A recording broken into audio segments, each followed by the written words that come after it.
झारखंड को जंगलों की भूमि कहा जाता है। यह भारत का एक खनिज संपन्न और सांस्कृतिक रूप से समृद्ध राज्य है।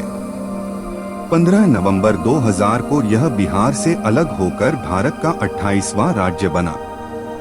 झारखंड का क्षेत्र प्राचीन काल से ही संथाल, मुंडा, कुराम, हो जैसी जनजातियों का निवास स्थान रहा है। ये जनजातियां प्रकृति से गहराई से जुड़ी रही हैं और लंबे समय तक बाहरी शासकों के खिलाफ संघर्ष करती रही हैं।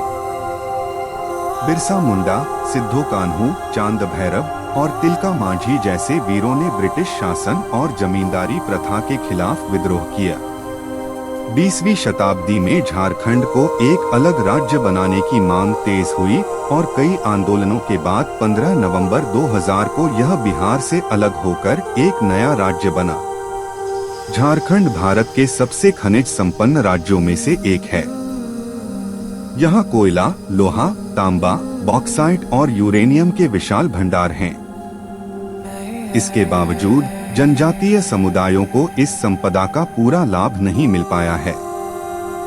प्राकृतिक सौंदर्य की दृष्टि से भी झारखंड अद्भुत है। यहाँ की घने जंगल, झरने और पहाड़ियाँ इसे एक सुंदर पर्यटन स्थल बनाते हैं। नेटारहाट, बेतला राष्ट्रीय उद्यान, हुंडरू जलप्रपात और पतरातू घाटी जैसे स्थान पर्यटकों को आकर्षित करते हैं। झारखंड की धरती ने कई वीर योद्धाओं को जन्म दिया है। बिरसा मुंडा ने 19वीं शताब्दी में ब्रिटिश हुकूमत के खिलाफ विद्रोह किया और आदिवासी समाज को संगठित किया। सिद्धो कान्हू और तिलका मांझी ने भी अंग्रेजों और जमींदारों के खिलाफ संघर्ष किया।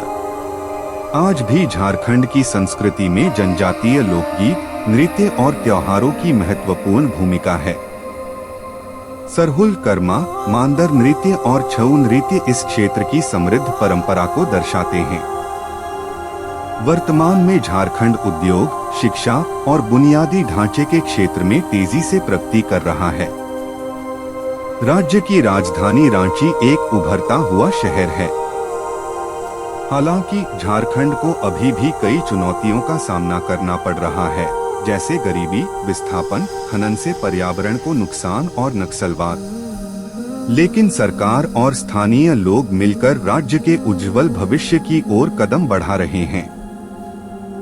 झारखंड की कहानी संघर्ष, वीरता और समृद्ध सांस्कृतिक धरोहर की कहानी है।